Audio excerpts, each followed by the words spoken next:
पंजाब के अमृतसर में गुरुवार को कुछ ऐसा देखने को मिला है जिसके बाद पूरे देश में एक बार फिर से ये चर्चा शुरू हो गई है कि क्या पंजाब में फिर से खालिस्तान का आंदोलन अपना सिर उठा रहा है, क्योंकि अमृतपाल सिंह नाम के एक व्यक्ति ने इस पूरे आंदोलन को खड़ा किया है और उसकी ताकत को पहली बार उसने पूरे सरेआम यानी पूरी दुनिया के सामने इजहार किया है। जी हां, अमृतपाल सिंह और उसके समर्थकों ने न सिर्फ अमृतसर के अजनाला थाने में हमला बोल दिया बल्कि वहां पर पुलिसकर्मियों के साथ मारपीट भी की। इस मारपीट में करीब आधा दर्जन से ज्यादा सिपाही घायल हो चुके हैं और उसके बाद यहां तक तो फिर भी ठीक था, लेकिन उसके बाद अमृतपाल सिंह ने एक बड़ी चुनौती दी है सीधे गृह मंत्री को। अमृतपाल सिंह ने थाने में ही एक प्रेस कॉन्फ्रेंस करते हुए एक स्पष्ट कर दिया है कि अगर खालिस्तान के आंदोलन को कोई कुचलने की कोशिश करेगा तो उसका हाल भी इंदिरा गांधी जैसा किया जाएगा। जी हां, इंदिरा गांधी ने ऑपरेशन ब्लू स्टार चलाकर खालिस्तान आंदोलन को नेस्त नाबूद कर दिया था, लेकिन एक बार फिर से वही खालिस्तान अपना सिर उठा रहा है। नमस्कार, मेरा नाम है कुलदीप द्विवेदी और आप देख रहे हैं वन इंडिया हिंदी। पंजाब में इस वक्त 29 साल का अमृतपाल सिंह खूब चर्चा में है। वारिस पंजाब दे नाम से एक संगठन चलाने वाला अमृतपाल, इसके ऐसे गुण हैं जो कि जनरल सिंह भिंडरावाले से पूरे तरह यानी हूबहू मिल रहे हैं। इसने अजनाला पुलिस थाने के घेराव के बाद अमृतपाल ने एक सीधे अमित शाह को चुनौती दे दी है। जी हां, देश की सरकार को इसने चुनौती दी है। इसने स्पष्ट तौर पर अमित शाह को याद करते हुए सीधे चेतावनी दी है। अजनाला पुलिस थाने के घेराव के बाद अमृतपाल सिंह ने साफ कहा कि अमित शाह ने कहा था कि खालिस्तान आंदोलन को नहीं बढ़ने देंगे। मैंने कहा था कि इंदिरा गांधी ने भी ऐसा ही प्रयास किया था और अगर आप ऐसा करते हैं तो आपको परिणाम भुगतने होंगे। उसने आगे ये भी कहा कि अगर गृह मंत्री हिंदू राष्ट्र की मांग करने वालों से यही कहते हैं तो मैं देखूंगा कि वो अपने पद पर कैसे बने रहते हैं या नहीं। अमृतपाल सिंह ने यह भी कहा है कि उनका आंदोलन शांतिपूर्ण तरीके से चल रहा है और यह तब तक शांतिपूर्ण रहेगा जब तक इसे दबाया नहीं जाएगा। वारिस पंजाब दे प्रमुख ने यह भी कहा कि अगर मैं कानून के खिलाफ कुछ भी कर रहा हूं तो बताइए, मैं अलग देश की मांग कर रहा हूं क्योंकि मेरे पास इसका अधिकार है।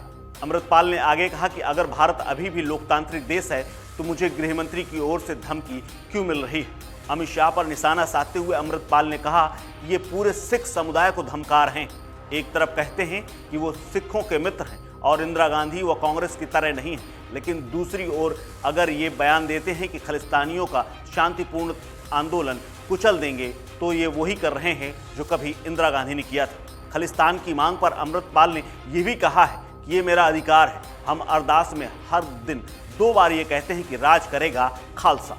इसका मतलब ये है कि खालिस्तान महाराजा रणजीत सिंह का राज खालसा राज था और हमारे पूर्वज उन पर बहुत गर्व करते हैं। खालिस्तान 1934 में आया था। महाराजा पटियाला ने खालिस्तान की मांग की थी। जब हिंदुस्तान, अफगानिस्तान, पाकिस्तान, कजाकिस्तान टैबू नहीं है तो खालिस्तान टैबू कैसे हो सकता है। उसने ये भी कहा कि अगर आप किसी के संप्रभुत्व का विचार को दबा नहीं सकते हैं, ऐसा तो मुगलों और अंग्रेजों ने किया था। अमृतपाल ने यह भी कहा कि ये बंटवारा नहीं है, हम तो अधिकार मांग रहे हैं। अगर हम और आप एक साथ शांति के साथ नहीं रह सकते तो आपको लोगों की राय सुननी ही चाहिए। अमित शाह पर अमृतपाल ने यह भी कहा कि अगर ये हमारा नरसंहार करना चाहते हैं जैसा इंदिरा गांधी ने किया था तो इसके लिए उनका स्वागत है, लेकिन इसके बाद मेरे कंट्रोल में कुछ भी नहीं रहेगा। जी हाँ, ये चेतावनी साफ देश की सरकार के लिए है। अमृतपाल की उम्र अभी मात्र 29 साल है, लेकिन कुछ दिनों में ही उसने ऐसी पंजाब में पैठ बनाई है जिससे एक बड़ी आबादी उसके समर्थन में है। अमृतपाल सिंह का जन्म अमृतसर के जल्लूपुर खेड़ा में साल 1993 में हुआ था। उसने 12वीं तक की पढ़ाई की है और साल 2012 में उसका पूरा परिवार दुबई चला गया था। एक्टर और किसान आंदोलन के समर्थक रहे दीप सिद्धू की मौत के बाद वो वारिस पंजाब दे संगठन को लगातार लीड कर रहा है।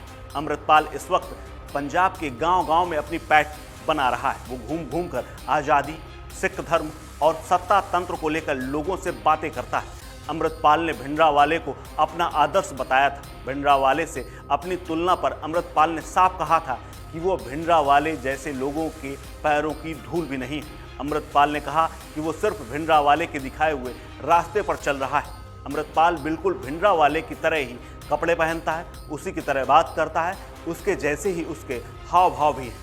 उसी तरह से वो अपने आप को प्रदर्शित करने की कोशिश करता है। अमृतपाल को लेकर चर्चाएं बढ़ने के बाद गृह मंत्रालय ने संदेहास्पद गतिविधियों पर पंजाब सरकार को एक खत लिखा था। केंद्र ने राज्य सरकार से इस मामले पर सतर्क रहने के लिए भी कहा था।